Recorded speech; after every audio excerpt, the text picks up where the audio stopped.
everyone, welcome to Talk with Chi.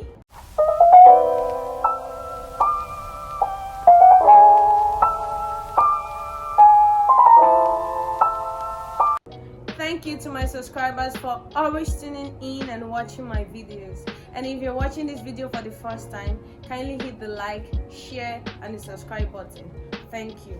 Today's topic is Christianity and Feminism. Stay with me guys. This topic is very important today and I need you to open your eyes, your ears, your understanding, everything, and just listen to me, okay? Because this topic is a bit controversial because a lot of people have several opinions on it, and this is me trying to clarify all those opinions for you. I'll start by saying a lot of people think that feminism and Christianity cannot go hand in hand because feminism negates Christianity. And I do not agree with this, and I'm going to give you my reasons why. Okay? So stay with me, just stay with me. I'll start by defining what feminism is and what Christianity is. Feminism is the belief in the social, economical, political equality of sexes, while Christianity is the belief in Jesus Christ. The belief that Jesus died, Jesus rose, and Jesus is coming back again. So these are the two definitions of feminism and Christianity. Feminism in the time past and even till now have advocated for women's rights to vote, women's right to own properties, women's right to live as humans, women's rights to not be sexually assaulted or raped, and so on. So feminism have fought for women's rights in the time past, and it is still fighting for women's rights till today. And Christianity believes that Jesus died and rose again. Jesus is pro-equality. Christianity or the Bible does not teach us that women do not have rights. The Bible does not subjugate women in any way or form. So I do not know why people feel like Christianity and feminism cannot go hand in hand. Feminism just wants equal right for women in the society. Why people feel like Christianity and feminism cannot go hand in hand is because in Christianity, the Bible tells us that the man is the head of the home. Yes, the man is the head of his wife, while Christ is the head of the man. Yes, the Bible tells us that, and we agree totally. Okay, so this equality that feminists are fighting for, it has nothing to do with marriage. It's societal equality.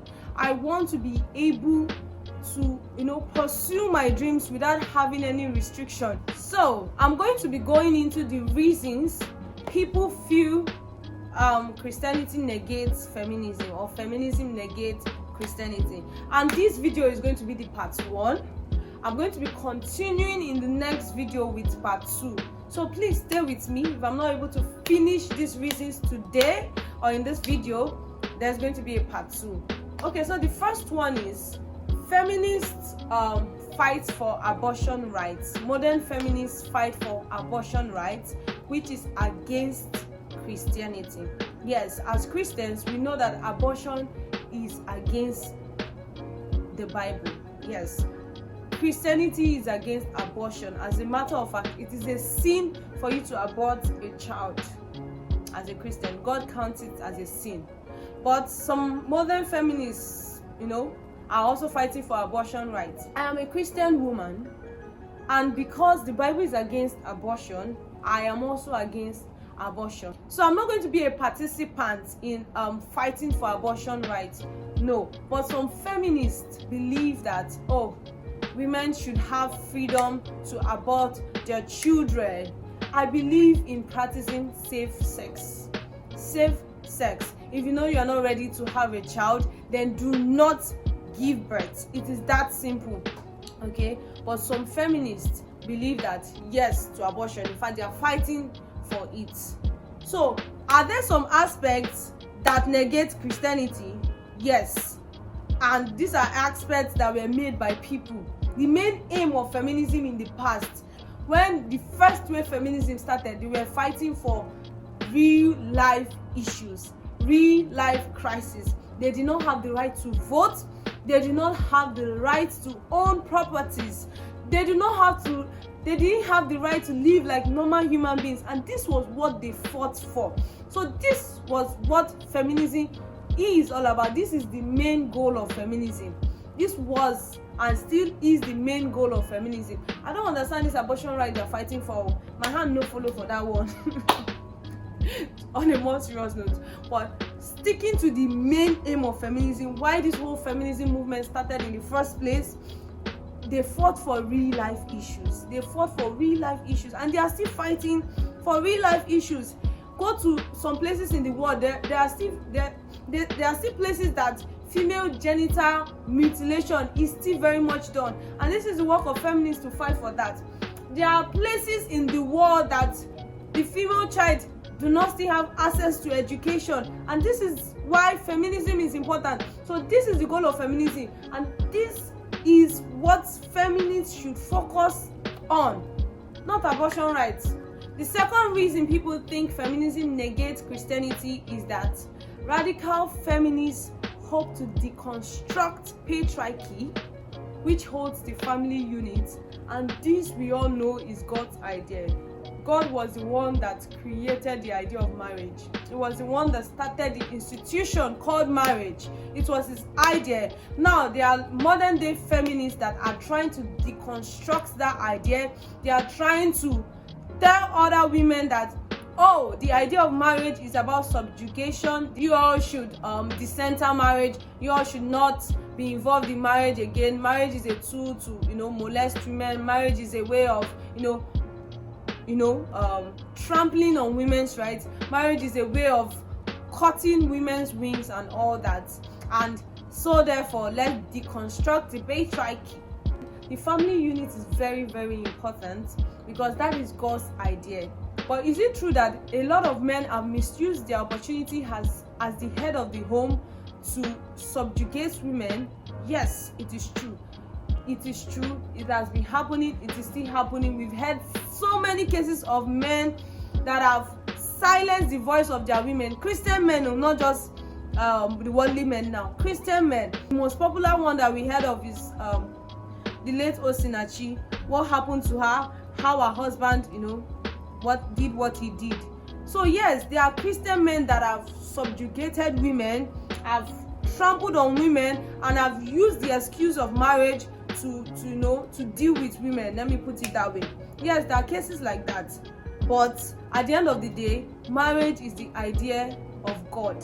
It is God's idea. It is God's institution, and I'm a Christian woman. I am not going to be a party to destroying the idea of God. Yes, I believe that with prayer, with patience, with thorough vetting, if you decide to settle down as a Christian woman, make sure you marry the right person.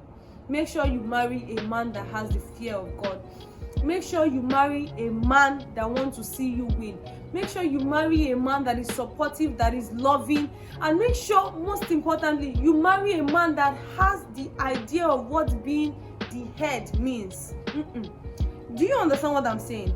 As a Christian woman, make sure you marry a man that knows what it is indeed to be the head of the home. Do you understand what I'm saying? Because the issue that we have, or most of these people have, is that they marry men that don't know what it is to be the head. They feel like being the head is to be in control. I'm in charge. I'm your head. Shut up. I'm talking. Don't talk when I'm... No. That is the problem people have. You marry men that feel like being... You marry men that have the mentality that being the head means they are in charge. They are to control you. They are to discipline you. They are to cripple your wings because they are the head. I want you to marry a man that has an idea of what it is to be the head. Because when you marry such man, you will not have problems in marriage. Your marriage will not be of such that your husband is trampling on you or cutting your wings and all that. Let's take Christ as an example of what it is to be the head indeed. Christ was the head of his disciples. He was the leader. But what did he do? He served. He served them. There was a time that he was washing their feet. He served. So marry a man that understands what leadership truly means. That understand that leadership means service, not dominion. That understand that leadership means leading by example. That understand that leadership means sacrifice. Understand that leadership means selflessness. On this note, I'm going to take my leave. And I hope you find this educative. Did you find this educative? Do not forget to drop a love, like my video. If you find this educative, like my video. Thank you for watching. See you in part 2. Bye.